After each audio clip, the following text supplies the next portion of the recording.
Hello नमस्कार दोस्तों, मैं पायल लेके आई हूँ आज 10 खबरें फटाफट। तो आइए देखते हैं सबसे पहले हमारी आज की हेडलाइंस। राहुल गांधी का पीएम मोदी पर निशाना, कहा पीएम केयर्स के वेंटिलेटर और पीएम में कई समानताएं। देश के इस राज्यों में 31 मई तक बढ़ा लॉकडाउन, कड़ाई से लागू होंगे प्रतिबंध। पेरेंट्स को लगी वैक्सीन बच्चों के लिए बन सकती है खतरा, इतने दिनों तक दूरी रखनी है जरूरी। दिल्ली हाई कोर्ट पहुंचा कोरोना वैक्सीन की कमी का मामला, आज से होगी सुनवाई।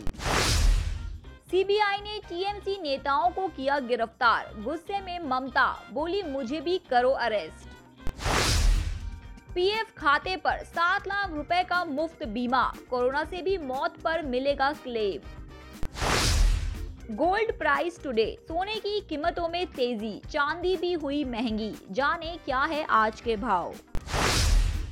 एयरटेल का बड़ा तोहफा, ग्राहकों को फ्री में दे रहा है रिचार्ज पैक। देश में जानलेवा कोरोना वायरस की दूसरी लहर कहर बरपा रही है, हालांकि अब मामले घटने लगे हैं। देश में पिछले 24 घंटों में कोरोना वायरस के 2,81,386 नए मामले सामने आए हैं। वहीं कल 3,78,741 लोग ठीक भी हुए हैं। कल कोरोना से 4,106 लोगों की मौत हुई है। जानिए देश में कोरोना के ताजा आंकड़े क्या है।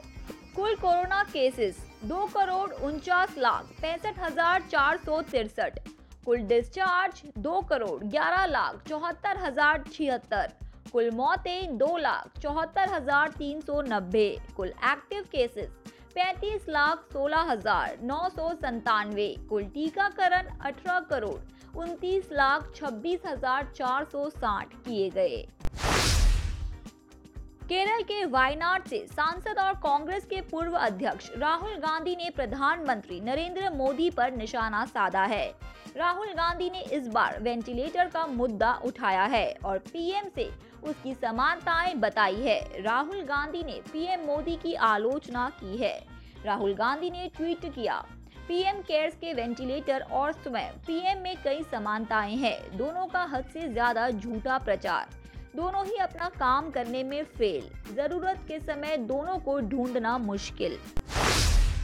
पंजाब सरकार ने राज्य में कोरोना वायरस संक्रमण को फैलने से रोकने के लिए लागू की गई पाबंदियों को 31 मई तक बढ़ा दिया है। मुख्यमंत्री अमरिंदर सिंह ने रविवार को ये घोषणा की। पंजाब में कोविड-19 के नए मामलों में लगातार हो रही वृद्धि और मृत्यु दर में इजाफा होने के मद्देनजर ये फैसला लिया गया है। मुख्यमंत्री ने राज्य में कोविड रोगी प्रतिबंधों को कड़ाई से लागू करने के लिए दिशा निर्देश भी जारी किए। कोरोना वायरस के खिलाफ वैक्सीनेशन को सबसे बड़ा हथियार माना जा रहा है और देश में 18 साल से ज्यादा उम्र के लोगों को टीका लगाया जा रहा है। अब इसको लेकर दिल्ली हाई कोर्ट में याचिका दर्ज की गई है।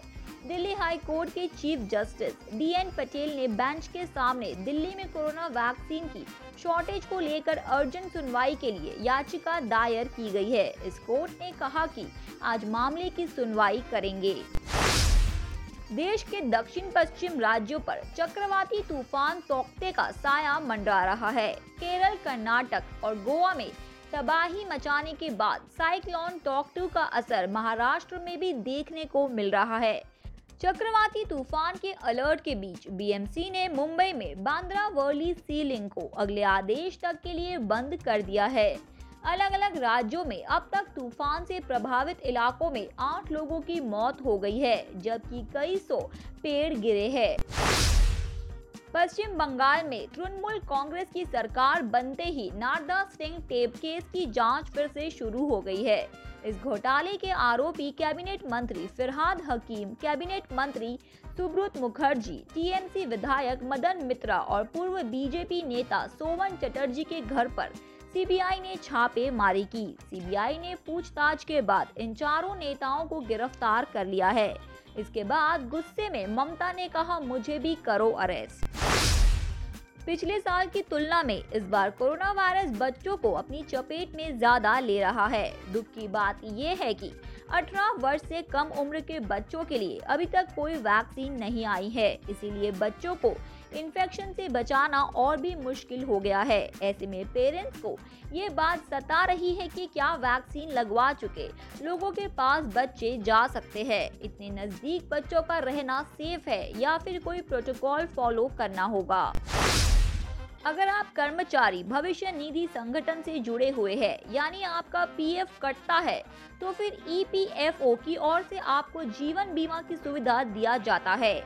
ईडीएलआई स्कीम के तहत एम्प्लॉय की बीमारी, दुर्घटना या स्वाभाविक मृत्यु होने पर किया जा सकता है। अगर किसी कर्मचारी की कोविड-19 की वजह से भी मौत होती है, तो परिजनों को ईडीएलआई के तहत 7 लाख रुपए मिल सकते हैं।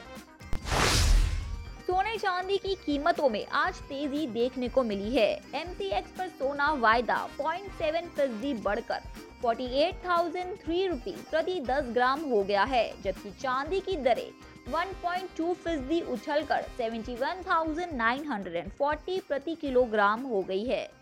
वहीं पिछले कारोबारी दिन में भी सोने की कीमतों में 0.5% का उछाल देखने को मिला था और चांदी की कीमतों में 0.9% की तेजी रही थी। दिग्गज टेलीकॉम कंपनी भारतीय एयरटेल अपने ग्राहकों को फायदा पहुंचाने के लिए एक से बढ़कर एक शानदार प्लान पेश करती रहती है। एयरटेल के 49 रुपीज के रिचार्ज की बात करें तो इस प्लान में यूजर्स को 100 MB डेटा मिलता है। वहीं 79 रुपीज का रिचार्ज कूपन खरीदने वाले एयरटेल प्रीपेड ग्राहकों को अब 2 गुना फायदा मिलेगा। तो दोस्तों, आपको कैसी लगी ये 10 बड़ी खबरें कमेंट सेक्शन में लिख के हमें जरूर बताएं। साथ ही वीडियो को लाइक करें, अपने फ्रेंड्स और फैमिली के साथ इसे शेयर करें और चैनल को सब्सक्राइब करें।